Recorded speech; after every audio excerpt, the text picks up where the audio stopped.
నమస్తే, నేను Yashoda. Morning to evening busy life. గల్లీ నుంచి ఢిల్లీ దాకా ఎన్నో జరుగుతుంటాయి. Village to world, politics to business, movies to sports దాకా ఇలా ఎన్నో విషయాల్ని మీ ముందుంచే టాప్ న్యూస్ కి స్వాగతం.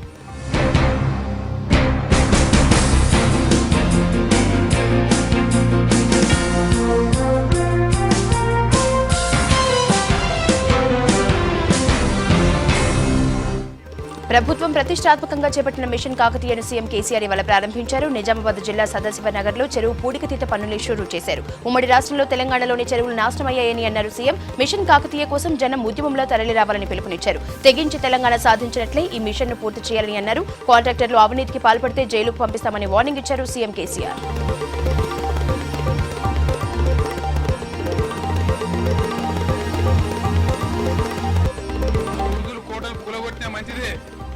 ఇంకేమైనా ఖరాబ్ చేసినా మంచిదే కానీ ప్రజలకు అన్నం పెట్టేటువంటి చెరువులు మాత్రం ధ్వంసం చేయొద్దని చెప్పి 1100 ఏళ్ల నాడు మన రాజులు పెట్టారు.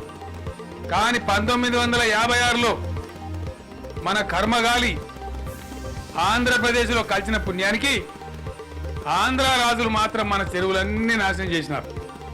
ఈ 2-3 నెలల పాటు బ్రహ్మాండంగా ఎక్కడ చూసినా మీరు చరిత్రలో కనిమి నెరగని విధంగా 9000 చెరువుల మరమ్మతులు బ్రహ్మాండంగా జరగబోతాయి. దీని ఒక పవిత్ర యజ్ఞం లాగా మన భవిష్యత్తు బతుకు ఆధారంగా ఈ చెరువులన్నీ అద్భుతంగా తయారు చేసుకోవాలని నేను తెలంగాణ డిఎస్సీ కోసం ఎదురు చూస్తున్న నిరుద్యోగులకు బ్యాడ్ న్యూస్ చెప్పారు సీఎం కేసీఆర్. డిఎస్సీ ఉండదని తేల్చి చెప్పారు. నిజామాబాద్ సదాశివపేట మిషన్ కాకతీయ సభలో ఆయన కామెంట్స్ చేశారు. అటు పాలనా సౌలభ్యం కోసం తొందరలోనే కొత్త జిల్లాలు ఏర్పాటు చేస్తామని అన్నారు. గతంలో డిఎస్సీ ఉండదు తమ్ముడు, డిఎస్సీ ఉండదు జిల్లా చెప్తాం అరుస్తారా నేను చెప్పాను. మనం త్వరలోనే తెలంగాణలో కొన్ని కొత్త జిల్లాలు ఏర్పాటు చేసుకోబోతా ఉన్నాం.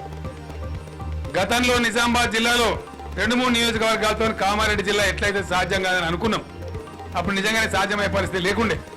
కానీ పార్లమెంట్లో వచ్చినటువంటి రాష్ట్ర విభజన చట్టం ప్రకారం నిజామాబాద్ జిల్లాలో ఇప్పుడు 9 నియోజకవర్గాలు ఉన్నాయి. నిజామాబాద్ జిల్లా 13 నియోజకవర్గాలు అవుతుంది. కాబట్టి 6-7 జిల్లాలు నిజామాబాద్, మిగిలిన 6-7 జిల్లాలు కామారెడ్డికి వస్తాయి. కాబట్టి ఇక్కడనే 2 జిల్లాలు అవుతాయి. కాబట్టి 100% కామారెడ్డి జిల్లా చేసే బాధ్యత నాది, తప్పకుండా చేయిస్తా అని చెప్పి. చెరువులు పల్లెలకు జీవనాధారమన్నారు రాష్ట్ర మంత్రులు. నిరంతరాయంగా 3 నెలల పాటు చెరువుల్లో పూడిక తీసి పూర్వ వైభవం తీసుకొస్తామని అన్నారు. కృష్ణా గోదావరి జలాన్ని చెరువులకు మళ్లిస్తామని అన్నారు. రాష్ట్రంలోని 4447 చెరువుల్ని ఏడాదికి 20% ప్రకారం పునరుద్ధరిస్తామని చెప్పారు. ఆన్లైన్ టెండర్ల ద్వారా పన్నుల్ని పారదర్శకంగా నిర్వహిస్తామని అన్నారు. మన ఊరు మన చెరువుకు ప్రజలు ఉద్యమంలో తరలి రావాలని పిలుపునిచ్చారు. గొప్ప కార్యక్రమానికి మనమందరం సాక్షులమైతే ఈ యొక్క కార్యక్రమానికి ముఖ్యమంత్రి కేసీఆర్ గారు చరితార్థులు. 46,447 చెరువులున్నాయి. బహుశా ఈ దేశంలో ఏ రాష్ట్రంలో లేనన్ని చెరువులు మన తెలంగాణ రాష్ట్రంలో ఉన్నాయి. మరి ఇంత గొప్ప వారసత్వ సంపదను సమైక్య రాష్ట్రంలో ఆంధ్ర పాలకులు ఒక్కరోజు కూడా ఈ చెరువులను పట్టించుకున్నటువంటి పాపాన పోలేదు. ఇవాళ మన ముఖ్యమంత్రి గారు తెలంగాణ సాధించుకున్న వెంటనే యావత్ తెలంగాణ ప్రజలకు తక్షణం ప్రయోజనం కలిగించేటువంటి ఈ చెరువుల పునరుద్ధరణ కార్యక్రమానికి మరి మిషన్ కాకతీయ కార్యక్రమానికి వారు రూపకల్పన చేయడం జరిగింది. ఈ కార్యక్రమాన్ని అత్యంత పారదర్శకంగా నిర్వహిస్తా ఉన్నారు. భారత ప్రధాని నరేంద్ర మోడీకి లేఖ రాశారు సీఎం కేసీఆర్. ధాన్యం లెవీ సేకరణ నిలిపివేయవద్దని లేఖలో పేర్కొన్నారు. లెవీ సేకరణ నిలిపివేతతో రైతులు నష్టపోతారని ప్రధానికి తెలియజేశారు. రైతులు కనీస మద్దతు ధర కోల్పోయే అవకాశం ఉందన్నారు సీఎం కేసీఆర్. అధికార పార్టీ నాయకులు కార్యకర్తల కోసమే మిషన్ కాకతీయను మొదలుపెట్టారని విమర్శించారు కాంగ్రెస్ నేతలు. చెరువుల పునరుద్ధరణలో అవినీతి జరిగే అవకాశం ఎక్కువగా ఉందని అన్నారు. మిషన్ కాకతీయలో అవినీతిని బయటపెడితే కాంగ్రెస్ తరపున ₹1,00,000 బహుమతి ఇస్తామని అన్నారు. ప్రభుత్వం ప్రవేశపెట్టిన బడ్జెట్ అంకెల గారడి అన్నారు కాంగ్రెస్ నేతలు.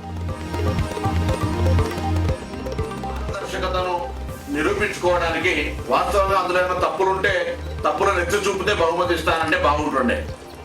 కానీ ప్రశంసాపూర్వకంగా ఈ యొక్క మిషన్ కాకతీయకు సంబంధించి ఒక బ్రేకింగ్ న్యూస్ అంటే బాగా గొప్పగా రాసినటువంటి విలేకరులకు కానీ టీవీ న్యూస్ కానీ బహుమతులు ఇస్తానని ప్రకటించినాడు. నేను తెలంగాణ రాష్ట్రంలో గౌరవ పాత్రికేయులకు కానీ ఎలక్ట్రానిక్ మీడియాకు ఇందులో వాస్తవికులు ఏదైతే ఈ యొక్క కార్యక్రమానికి ప్రోత్సాహకంగా బాగా ప్రేమ చేసి రాస్తే కాదు, అందులో ఉన్నటువంటి విమర్శనాత్మకంగా అందులో తప్పులను ఎత్తు చూపే విధంగా రాసినట్టయితే వారికి ₹1,00,000 బహుమతి ఇవ్వాలనేటువంటి మాటని సందర్భంగా మేము కాంగ్రెస్ పార్టీ తరఫున ఇస్తాం.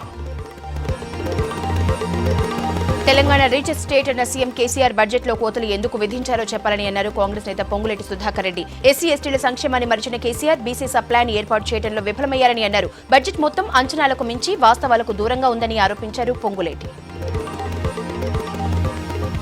15,000 కోట్ల పైచలకు బడ్జెట్లో ఒకవైపు ధనిక రాష్ట్రం అని చెబుతూనే కేంద్ర ప్రభుత్వం వలన ఇన్ని నిధులు రావటం లేదని చెప్పకనే చెబుతూ అనేక ప్రాధాన్యత రంగాల్లో కోతలు విధించినటువంటి పరిస్థితి. ముఖ్యంగా అతి ముఖ్యమైనటువంటి సంక్షేమ రంగం, వ్యవసాయ రంగం, పరిశ్రమలకు కేవలం 900 కోట్ల ప్రోత్సాహకాలు ప్రకటించడం, బీసీ సబ్ ప్లాన్ అనే ముచ్చటే లేకపోవడం, మరి ఆ ఊసే లేకుండా 2,200 కోట్లు మాత్రమే బ్యాక్వర్డ్ క్లాస్ వెల్ఫేర్కి ఇచ్చారు. ఈ రకంగా కేవలం 3-4 రంగాల్లో ఎలకేషన్స్ పెట్టుకొని ఒక స్పెషల్ సెక్రటరీ ద్వారా మానిటర్ చేయాల్సింది చేయలేదు. గత నవంబర్లో పెట్టిన బడ్జెట్ 15%. ప్రభుత్వం ప్రవేశపెట్టిన బడ్జెట్ చూస్తే రంగుల సినిమా గుర్తుకొస్తోందన్నారు బీజేపీ రాష్ట్ర అధ్యక్షుడు కిషన్ రెడ్డి. నిధులు కేటాయిస్తోంది గానీ అందులో సగం కూడా ఖర్చు పెట్టడం లేదని అన్నారు. ప్రజలపై పన్నుల భారం మోపేందుకు ప్రభుత్వం రెడీ అవుతోందని ఆరోపించారు. ఎమ్మెల్సీ ఎన్నికల్లో బీజేపీ కాంగ్రెస్ మధ్య ప్రధాన పోటీ ఉంటుందన్నారు కిషన్ రెడ్డి. అదే రకమైనటువంటి బడ్జెట్ ప్రజలకు ఒక రంగుల కళ చూపిస్తూ ప్రవేశపెట్టారు. ఆదాయము ఈరోజు సుమారు 36,000 కోట్ల రూపాయలు పన్నుల రూపంలో వస్తుందనేటువంటిది వారు నిన్న బడ్జెట్లో చెప్పారు. అంటే దీని ఆధారంగా బట్టి చూస్తే ఈ ప్రభుత్వము చాలా పెద్ద ఎత్తున ప్రజలపైన అన్ని రకాల పన్నులు పెంచేటువంటి ప్రయత్నం చేస్తూ ఉన్నారు. తెలంగాణలోని 10 జిల్లాలలో 6 జిల్లాలలో పట్టభద్రుల కాన్స్టిట్యున్సీ ఎన్నికలు జరుగుతూ ఉన్నాయి. ప్రతిపక్షం గెలిస్తే ఈ ప్రభుత్వాన్ని నిలదీయడానికి ప్రజల గుండె చప్పుడు శాసన మండలిలో వినిపించడానికి అవకాశం ఉంటుంది. బడ్జెట్ వాస్తవానికి దూరంగా ఉందన్నారు బీజేపీ నేత నాగం జనార్దన్ రెడ్డి. ముఖ్యమైన రంగాలకు సరైన కేటాయింపులు జరగలేదని అన్నారు. లేనిపోని ఆశలు కల్పిస్తూ సీఎం కేసీఆర్ ప్రజల్ని తప్పుదోవ పట్టిస్తున్నారని ఆరోపించారు. తెలంగాణ ధనిక రాష్ట్రమైన ప్రజలు మాత్రం పేదలుగానే ఉన్నారని అన్నారు. అమరుల కుటుంబాల్ని సీఎం పూర్తిగా మరిచారని ఆగ్రహం వ్యక్తం చేశారు నాగం. అర్థం చేసుకుంటారు. ప్రభుత్వానికి పేదల యందు ఆయన ఇచ్చిన వాగ్దానాల మీద నెరవేర్చాలనే ఆలోచన లేదు. ఇలా చీప్ పాపులారిటీ చేస్తూ కళ్యాణ లక్ష్మి, జాతి లక్ష్మి మొత్తం కలిస్తే ఆ లక్ష్మి ఈ లక్ష్మి కలిపితే కూడా నీకు ఏమైతే సంవత్సరానికి 10 కోట్లు 20 కోట్లు అవుతుంది. నువ్వు కేవలం ప్రజలను మభ్య పెడుతున్నావు, భ్రమలో పెడుతున్నావు. అక్కడ వాళ్ళకు 10 కోట్ల కాదు. ఇప్పుడు షాదీఖానాలు ఇప్పుడు నిజామాబాద్లో చెప్తున్నాడు. షాదీఖానాలు అంట క్రిస్టియన్స్కు ముస్లిమ్స్ కట్టిస్తాను. ఇంతకుముందు ఈయన కొత్తగా కనుక్కున్నాడు. ఇంతకుముందు ఎవడం కట్టియలే. ఇవన్నీ కేవలము మాటలు చెప్పి కార్మికుల రక్షణ కోసం పారిశ్రామికవేత్తలు జాగ్రత్తలు తీసుకోవడంపై హర్షం వ్యక్తం చేశారు కేంద్ర మంత్రి బండారు దత్తాత్రేయ. ఫ్యాక్టరీలో పనిచేసే కార్మికుల కోసం పాటుపడుతున్న బెస్ట్ ఇండస్ట్రియలిస్టులకు అవార్డులు ప్రదానం చేశారు. అవార్డు తీసుకోవడంతోనే వాళ్ల బాధ్యత పూర్తి కాలేదన్న దత్తన్న కార్మికుల రక్షణ కోసం మరింత కృషి చేయాలని సూచించారు. మంచి వాతావరణం మరియు కార్మికుల యొక్క రక్షణ, పరిశ్రమ యొక్క రక్షణ కోసం చేపడుతున్నటువంటి అనేకమైనటువంటి సంస్థలకు ఈరోజు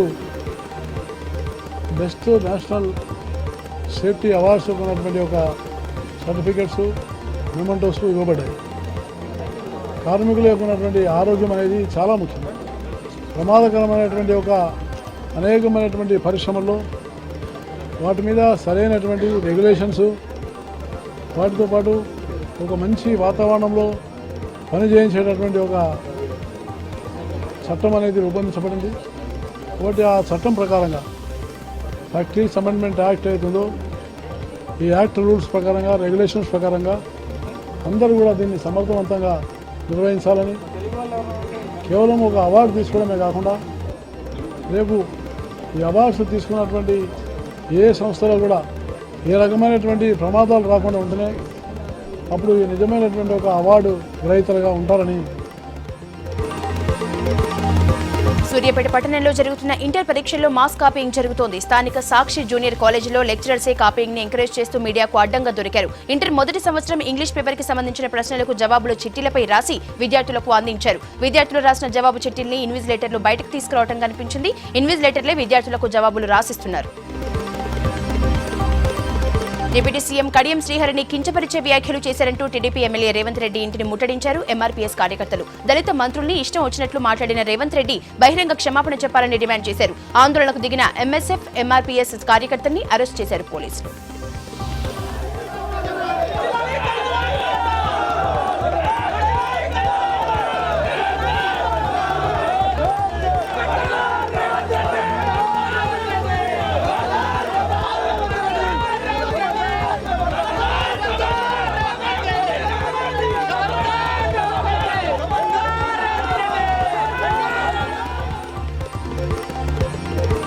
వరంగల్ డీహెచ్ఎంఓ సాంబశివరావు ఇంటిపై ఏసీపీ దాడులు చేసింది. వరంగల్లోని ఇంట్లో ఉన్న బ్యాంక్ పాస్ బుక్లతో పాటు ల్యాండ్ రికార్డులు సీజ్ చేశారు అధికారులు. హెల్త్ డైరెక్టర్ గా పనిచేసిన సమయంలో సాంబశివరావు అవినీతి ఆరోపణలు ఎదుర్కొన్నారు. దీంతో డిఎంహెచ్ఓగా డిమోషన్ ఇచ్చింది ప్రభుత్వం. ఆ పదవి నుంచి కూడా వారం రోజుల కిందట ఆయన్ని సస్పెండ్ చేసింది. ఇవాళ ఆదాయానికి మించి ఆస్తులు కలిగి ఉన్నారనే ఉద్దేశంతో ఏసీపీ దాడులు చేసింది.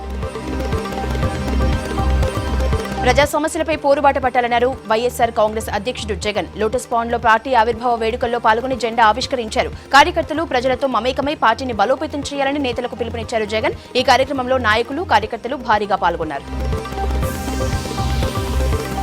ప్రజాస్వామ్యంలో ప్రజల కోసం పనిచేయడానికి ఎన్ని పార్టీలు పుట్టుకొచ్చినా సమాజానికి నష్టమేమీ లేదన్నారు వైసీపీ నేతలు. ఆ పార్టీ ఆవిర్భావ దినోత్సవాన్ని ఆదిలాబాద్ లో గ్రాండ్ గా జరుపుకున్నారు నేతలు. పార్టీ పటిష్టతకు కృషి చేస్తామని అన్నారు. తెలంగాణలో వైసీపీకి మంచి భవిష్యత్తు ఉందని అన్నారు. ఎండలు మండిపోతున్నాయి. మే నెల ఎండల్ని తలపిస్తున్నాయి. ఇప్పటికే 36 డిగ్రీల కంటే ఎక్కువ టెంపరేచర్ నమోదవుతోంది. ఉత్తరాది నుంచి వస్తున్న వేడి గాలుల ప్రభావంతోనే ఎండలు దంచి కొడుతున్నాయని వాతావరణ శాఖ చెబుతోంది. ఎండలు ఎక్కువ అవుతుండటంతో ఆరోగ్య సమస్యలు కూడా పెరుగుతాయని అంటోంది వెదర్ రిపోర్ట్.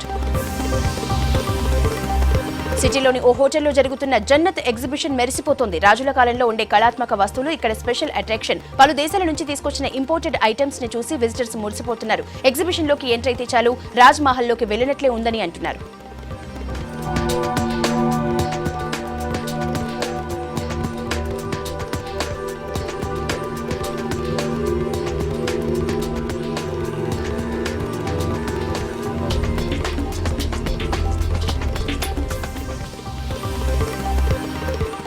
$1,13,000 కోట్లతో బడ్జెట్ ను ప్రవేశపెట్టారు ఏపీ ఆర్థిక మంత్రి యనమల రామకృష్ణుడు. ఎన్నో ఆర్థిక ఇబ్బందులు ఎదుర్కొంటున్నామని చెప్పారు. అయినా ప్రజలపై భారం మోపకుండా అభివృద్ధి దిశగా అడుగులు వేస్తున్నామని అన్నారు. కేంద్ర బడ్జెట్ లో ఏపీకి న్యాయం జరగలేదన్నారు యనమల. 14వ ఆర్థిక సంఘం కూడా తమ విజ్ఞప్తుల్ని పట్టించుకోలేదని చెప్పారు. ఎన్ని అవరోధాలు వచ్చినా ఏపీని ఆదర్శ రాష్ట్రంగా అభివృద్ధి చేస్తామని అన్నారు. రాజకీయాలు పక్కన పెట్టి అభివృద్ధి కోసం అందరూ కలిసి రావాలని పిలుపునిచ్చారు మినిస్టర్.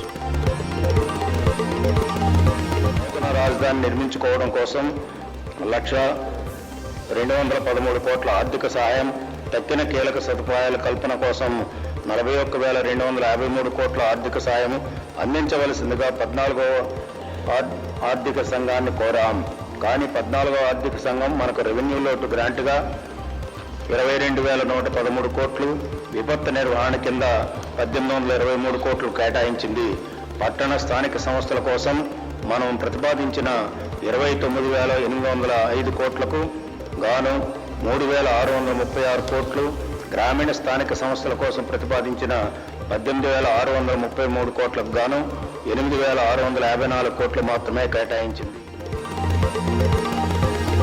కరీంనగర్ జిల్లాలో నకిలీ పట్టా పాస్ పుస్తకాలు తయారు చేస్తున్న ముఠా గుట్టును రట్టు చేశారు పోలీసులు. జిల్లాలోని భీమదేవరపల్లి మండలంలో డూప్లికేట్ పుస్తకాలు ప్రింట్ చేసి పట్టాల్ని తయారు చేస్తున్నట్టు తెలుసుకున్న పోలీసులు పక్కా ప్లాన్ తో వాళ్ళని పట్టుకున్నారు. వీరితో పాటు పట్టాల తయారీకి సహకరిస్తున్న డిప్యూటీ తహసీల్దార్, వీఆర్ఓ, రికార్డ్ అసిస్టెంట్లను కూడా అరెస్ట్ చేసేందుకు రంగం సిద్ధం చేశారు పోలీసులు.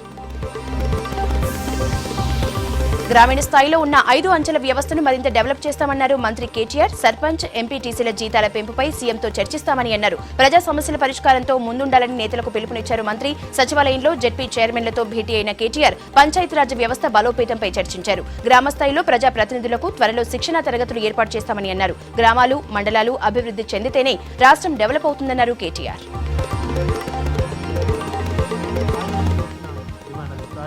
సర్పంచ్ స్థాయి నుంచి జిల్లా పరిషత్ చైర్మన్ వరకు అందరూ కూడా మా గౌరవ వేతనం పెంచాలనేది నెంబర్ 1 డిమాండ్గా చెప్పినారు. తప్పకుండా ఈ విషయంలో మరి మనకున్న పరిమితులు, మనం ఉన్న నిన్ననే బడ్జెట్ కూడా పెట్టుకున్నాము. మరి ఎంత మేరకు మనం పెంచగలుగుతాం? ఎందుకంటే ఇప్పటి వరకు ప్రస్తుతం రాష్ట్రంలో ఉన్న గౌరవ వేతనాల కంటే చూసినట్టయితే మేజర్ గ్రామ పంచాయతీల్లో సర్పంచ్లకు 1,500 రూపాయలని, మైనర్ గ్రామ పంచాయతీల్లో సర్పంచ్లకు 1000 రూపాయలని జీవో ఒక 5-6 ఏళ్ల కింద ఇచ్చినారు. రాష్ట్ర ప్రభుత్వ ఉద్యోగుల విభజన ఇంకా ఆలస్యమయ్యే అవకాశాలు కనిపిస్తున్నాయి. విభజనపై ఏర్పాటు చేసిన కమల్నాథన్ కమిటీ తన నివేదిక ఇవ్వడానికి ఈ ఏడాది అక్టోబర్ 15 లాస్ట్ డేట్. గతంలో రాష్ట్ర విభజన పూర్తయిన ఏడాదిలోపు ఉద్యోగుల విభజన పూర్తి చేస్తామన్న కేంద్రం ఇప్పుడు మరో 6 నెలల టైం కావాలంటోంది. కమల్నాథన్ కమిటీపై ఎంపీ బూర నరసయ్య గౌడ్ అడిగిన ఓ ప్రశ్నకు కేంద్ర మంత్రి జితేంద్ర సింగ్ సమాధానమిచ్చారు. గోల్డ్ స్కామ్ లో ఆరోపణలు ఎదుర్కొంటున్న మాజీ ప్రధాని మన్మోహన్ కు కాంగ్రెస్ పార్టీ అండగా నిలిచింది. పార్టీ అధినేత సోనియా గాంధీ పార్టీ నేతలతో కలిసి మాజీ ప్రధాని మన్మోహన్ ఇంటికి ర్యాలీగా వెళ్లారు. బొగ్గు కుంభకోణం నుంచి నిర్దోషిగా బయటపడతామంటూ మన్మోహన్ కు భరోసా ఇచ్చారు. మన్మోహన్ కు ఈ కేసులో క్లీన్ చీట్ వస్తుందన్నారు Sonia Gandhi. At the news of summons being served to Dr. Manmohan Singh. Dr. Manmohan Singh ji is our former Prime Minister. He is known not only in our country but throughout the world as being a person of integrity and probity. We are here to offer our unstinted support, our solidarity. We are the Congress party is fully behind him. We shall fight this legally and with all our means at our command. We are sure, we are convinced that he will be vindicated. Gold scam లో special court ముందు హాజరు కావాల్సిందిగా మన్మోహన్ సింగ్ కు సమన్లు అందడంపై Congress party serious అవుతోంది. North ఇండియాలో మాజీ PM కు support గా కాంగ్రెస్ పార్టీ లీడర్లు వర్కర్లు నిరసనకు దిగారు. యూపీ రాజధాని లక్నోలో రైల్ రోకో చేశారు. ఎన్డీఏ సర్కార్ వ్యతిరేక నినాదాలతో హోరెత్తించారు. కాంగ్రెస్ ర్యాలీలపై స్పందించారు మంత్రి వెంకయ్య. మన్మోహన్ వ్యక్తిత్వాన్ని ఎవరూ తప్పుపట్టడం లేదని, కాకపోతే జరిగిన ఘటనకు మన్మోహనే బాధ్యత వహించాలని అన్నారు వెంకయ్య. చట్టం తన పని తాను చేసుకుపోతుందని, దీనిపై కాంగ్రెస్ ఆందోళన చేయడం కరెక్ట్ కాదని అన్నారు. ठीक है, वो तो उनका इंटरनल मामला है. जो भी स्थिति बन गया वो केवल मनमोहन जी के कारण से नहीं बना, कांग्रेस के कारण से बना. इसलिए उन लोगों ने सोचा होगा मनमोहन जी से मिलना सिर्फ गया, उसके बारे में हमको कोई आपत्ति नहीं है. मगर जो शुरू से हम लोग कह रहे थे वो अभी साबित हो गया. सीएजी का आंकलन सही निकला. विपक्ष, हम लोग जब विपक्ष में थे हमने इसके बारे में भारी आंदोलन किया. మారిషస్ టూర్లో ఉన్న ప్రధానమంత్రి నరేంద్ర మోడీ కాసేపు శివుడి సన్నిధిలో గడిపారు. పోర్ట్ లూయిస్ నగరంలో హిందువులతో కలిసి శివలింగానికి పూజలు చేశారు. గంగాజలంతో అభిషేకం చేశారు. ప్రధానమంత్రి ఇతర అధికారులతో పూజారులు ప్రత్యేకంగా పూజలు చేయించారు.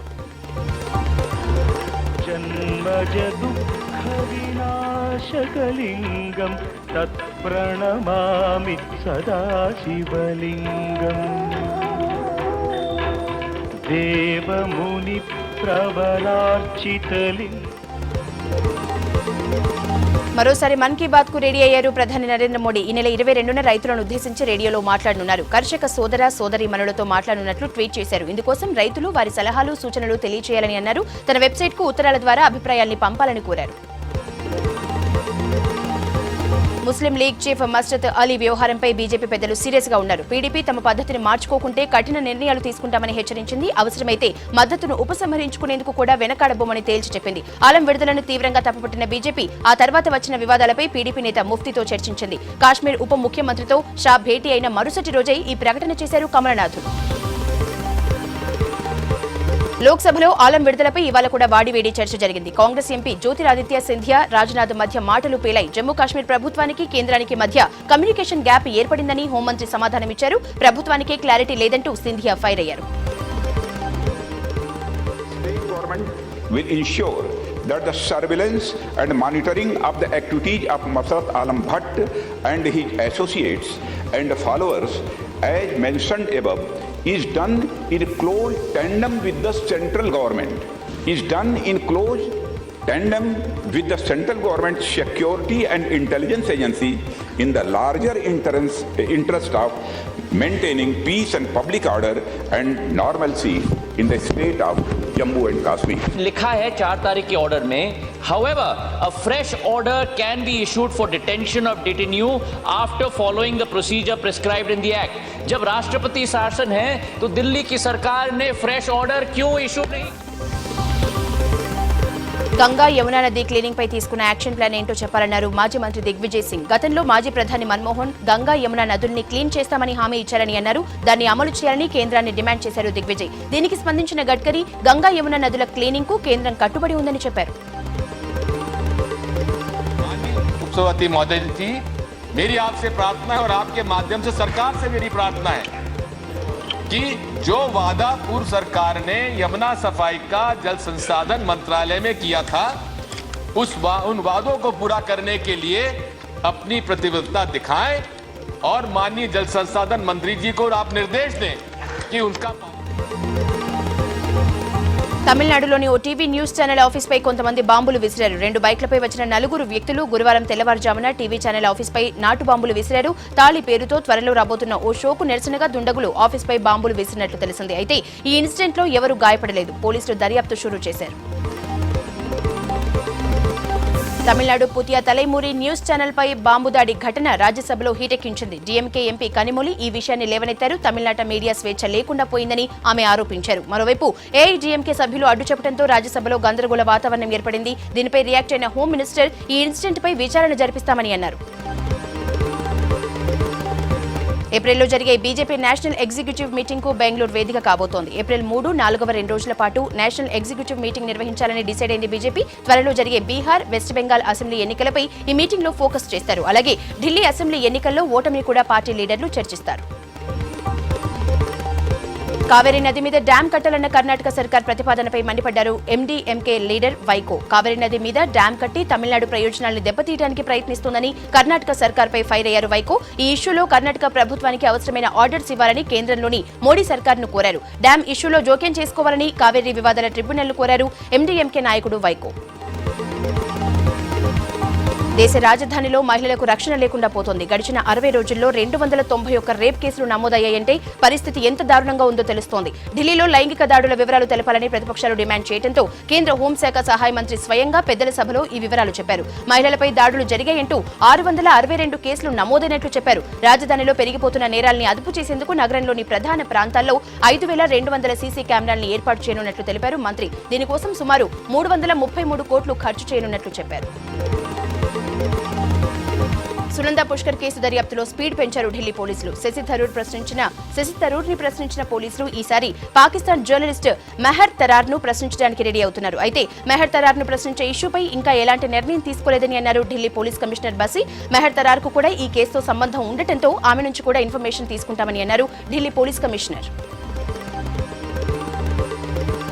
మధ్యప్రదేశ్లోని ఇండోర్లో రంగ్ పంచమి కలర్ఫుల్ గా జరిగింది. హోలీ తర్వాత నార్త్ లో జరుపుకునే అతిపెద్ద రంగుల పండుగ రంగ్ పంచమి. ఇండోర్లో ఏ వీధిలో చూసినా రంగుల్లో తడుస్తున్న జనమే కనిపించారు. ఈ సందర్భంగా మ్యూజిక్ పార్టీ అరేంజ్ చేశారు. ఇండోర్ జనం ఆడి పాడారు. ఫుల్ గా పండుగను ఎంజాయ్ చేశారు.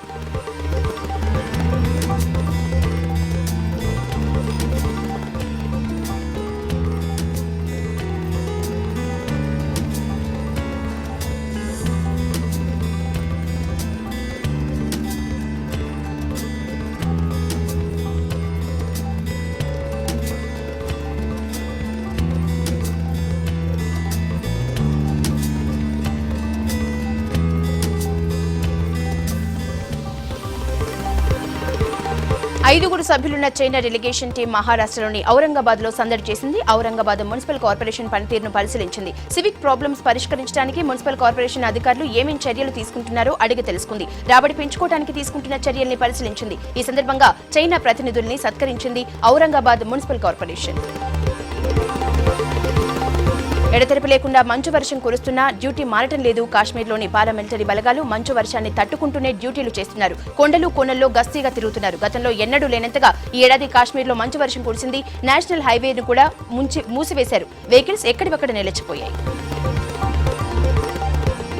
టూరిజంపై మళ్లీ కాన్సంట్రేట్ చేసింది కాశ్మీర్ ప్రభుత్వం. గత ఏడాది వరదలకు దెబ్బతిన్న షాలిమార్ గార్డెన్ వాటర్ ఛానల్ కు రిపేర్లు చేయిస్తోంది. షాజహాన్ హయాన్ నటి షాలిమార్ గార్డెన్ వాటర్ ఛానల్ చూడటానికి ప్రతి ఏడాది వేలాది మంది ఫారిన్ టూరిస్టులు శ్రీనగర్ వస్తుంటారు. షాలిమార్ గార్డెన్ అందాలు చూసి థ్రిల్ ఫీల్ అవుతారు. కాశ్మీర్ కు వచ్చిన టూరిస్టులు ఎవరైనా షాలిమార్ గార్డెన్ చూడకుండా వెళ్లరు. షాలిమార్ గార్డెన్ కు మరమ్మతులు పూర్తి అయితే టూరిజం పెరుగుతుందని భావిస్తోంది కాశ్మీర్ ప్రభుత్వం.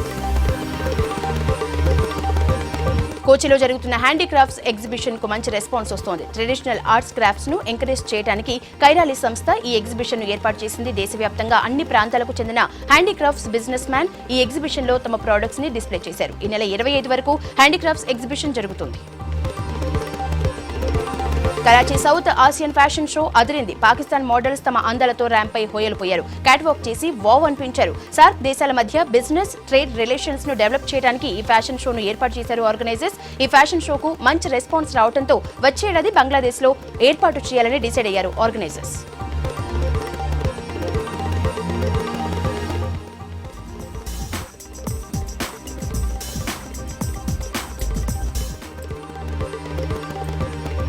విధు వినోద్ చోప్రా తొలి Hollywood cinema broken hearts trailer grand గా లాంచ్ అయింది. అమితాబ్ బచ్చన్, అమీర్ ఖాన్ ఈ లాంచింగ్ ప్రోగ్రామ్ కు స్పెషల్ గెస్ట్ గా అటెండ్ అయ్యారు.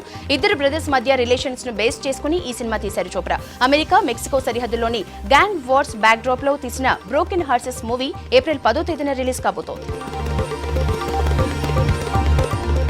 ఇవి నటి top news. Stay tuned to V6 news as it is.